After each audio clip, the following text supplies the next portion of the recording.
Бүгін сіздермен шарлотка пирогын әзірлейміз. Ол үшін бізге 5 жұмыртқа, ерітілген сары май, разрыхитель, ұн, аз ғана ванилин, шекер және де алма қажет болады.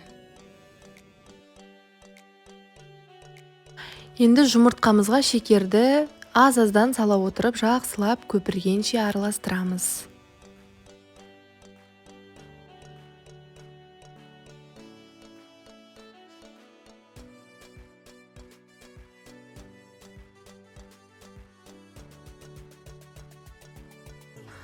Жақсылап көпіргеннен соң миксерлеуді тоқтатамыз.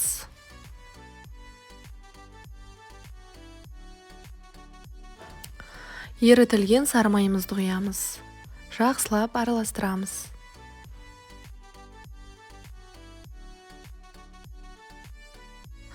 Аз ғана ванилин саламыз. Бұл міндетті түрде емес, өз қалауыңызша қоспасаңыз да болады. Енді кезекте ұнымызға разрыхитель қосып араластырып аламыз.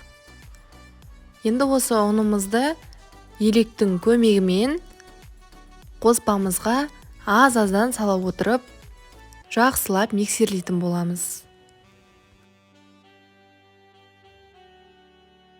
Енді кезекте алмамызды кубиктап, майдалап турап аламыз.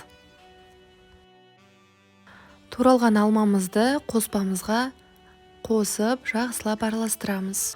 Лопатканың көмегімен солдан оңға қарай жақсылап араластырып аламыз. Енді кезекте 20 диаметрлік форма алып, пергамент қағазын төсеп, шетін аз ғана майласаңыз болады жабыспас үшін, немесе майламасаңыз да болады. Үстіне жаңағы қоспамызды құйып шығамыз. Енді формамызды жақсылап ұрғылаймыз ауасын шығару үшін. Енді кезекте осындай алманың тіліктерін әсемдік үшін бетіне қойып шығамыз. 180 градуста қызып тұрған пешке салып пісіріп аламыз. Піскенін зубочисткамен немесе таяқшаның көмегімен білуге болады қыздар.